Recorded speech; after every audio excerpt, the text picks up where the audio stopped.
Ovo je 12. epizoda gastronomskih razgovora. Postavili smo Leštane, naselje u opštini Grocka, koje pripada gradu Beogradu. U Leštanu živi Boban Marković, naš domaćin, vlasnik poljoprivrednog gazdinstva, koje proizvodi voće i integralno brašno. Možete ga pronaći na pijaci u bloku 44, tezge 255 i 256. Boban nastavlja tradiciju poljoprivredne proizvodnje svojih roditelja. Ukupna površina pod voćem je 12 hektara, a pod kukuruzom 3 hektara. Cela porodica je uključena u sve aktivnosti poljoprivrednog gazdinstva. Kako je danas biti poljoprivredni proizvođač, razgovarali smo sa Bobanom Markovićem. Dobar dan. Danas smo u gostima kod Bobana Markovića u mestu Leštane pored Beograda. Ovo su gastronomski razgovori, 12. epizoda i nama je čast i zadovoljstvo da smo u posjeti na jednom poljoprivrednom gazdinstvu jednog očigledno veoma uspešnog poljoprivrednog proizvođača. Reci mi, molim te, kako je to danas baviti se poljoprivredom u Srbiji? Da li je to onako lako kako pričaju na televiziji ili je to malo drugačije? Pa, to je onako kako shvatiš. Ako shvatiš ozbiljnost posla, ozbiljno mora da se radi. Ako ne shvatiš ozbiljno, onda ne radiš ozbiljno i to je to. Nema mnogo priče u tome. Znači, faktički mora da se radi od ujutru do uveče da bi se nešto napravilo. Na primjer, da bi ovu bresku, kao sad što smo ovde podigli, mora da bude mnogo uslova za to. Mora da bude prvo izorano kao što je ovo ovde, mora posle se posadi, mora da se neguje, da se gaji, posle orezuje, frezuje, kopa. Da.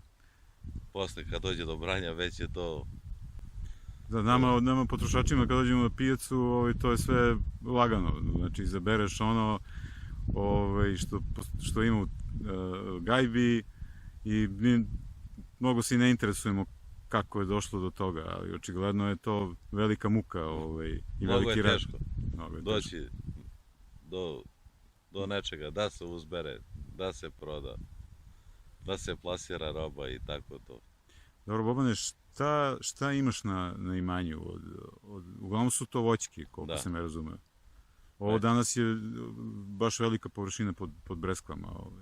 Šta imaš još od... Imam da. Prvo krećemo sa trešnje. Da.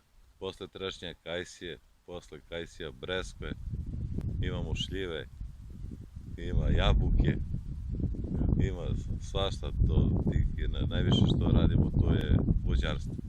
Da. Vidio sam i na pijaci, pošto smo se tako i upoznali u bloku 44, gde godinama donosiš svoje proizvode, vidio sam da imaš i neka brašna. Da, pa malo se bavimo i sa tim integralnim brašnima. Meljamo kukuruz, beli, žuti, meljamo heljdu, raž. Da, dobro, to ćemo da snimimo, pa ćemo i to da pustimo da se vidi kako mašine izgledaju, pošto to nije vodenica, to je malo modernija varijanta. Jel' tako? Da, ali je isto sasvim prirodno. Da. Prirodno na kamen se melje. Samo što mi tako malo, taj teži put imamo. Znači, za prosevanje za neke ove fabrike sipaš i čekaš u kesu. Nego sasvim prirodno, kao što je bilo ranije. Da. Pa da, kažem se, ovo je malo modernije. Sve je vodeničarski kamen, samo što je na struju, nema vodenice i vode. Pa, malo su presušile reke ovdje.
reci mi šta je još karakteristično, šta bi ti izdvojio kao recimo najbolji proizvod koji možda ponudiš, da li je to voćka, da li je to, ne znam, rakija, da li je to ovo brašno?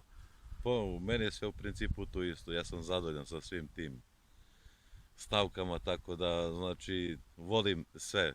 Volim i da pečem rakiju, volim i da pijem rakiju. Da. Možda još više nego da pečeš.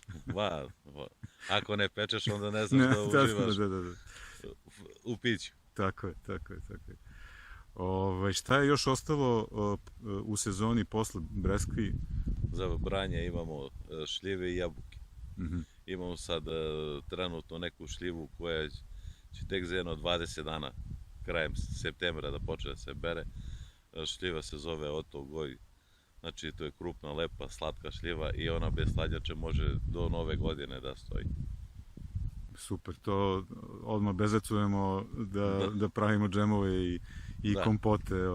Ona je više za jelo, ali može i za džem da prođe. Pa da, mi jurimo nešto što je slatko, a da nije ono raspadnuto, zato što pravimo domaći džem bez šećera. Da, ona je ovo izrazito slatka, lepa šljiva.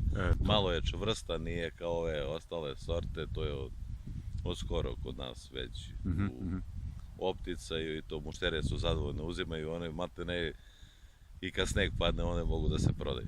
Super, mušterijama ne smeta. Mora da probamo. Reci mi,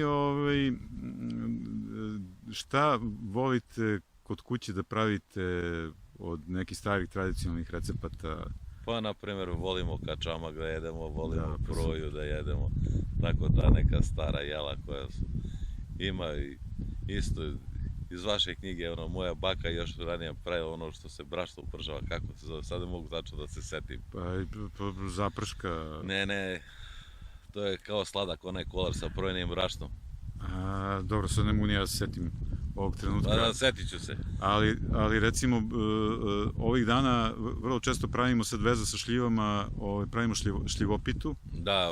Što je stari onaj kolač, samo se peče dole čista šljiva bez koštice i odozgo malo brašna ili preza ili tako dalje. Dobro, šta bi ti za kraj preporučio nekom ko bi danas hteo možda da krene u neku poljoprivrednu proizvodnju? Pa da mu preporučim, znači da lepo razmisli šta će da radi.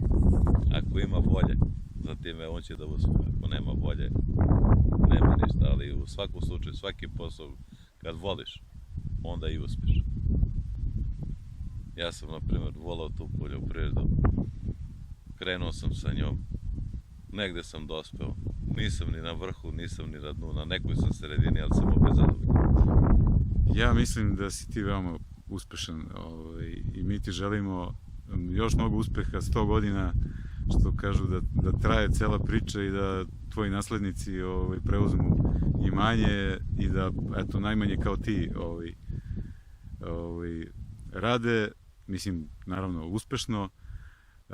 Ovo su bili gastronomski razgovori na imanju Slobodana Bobana Markovića u Leštanima. Hvala puno na gostoprimstvu i sad ćemo malo da snimimo još imanje i dole kamenje gde melješ žitarice. Hvala.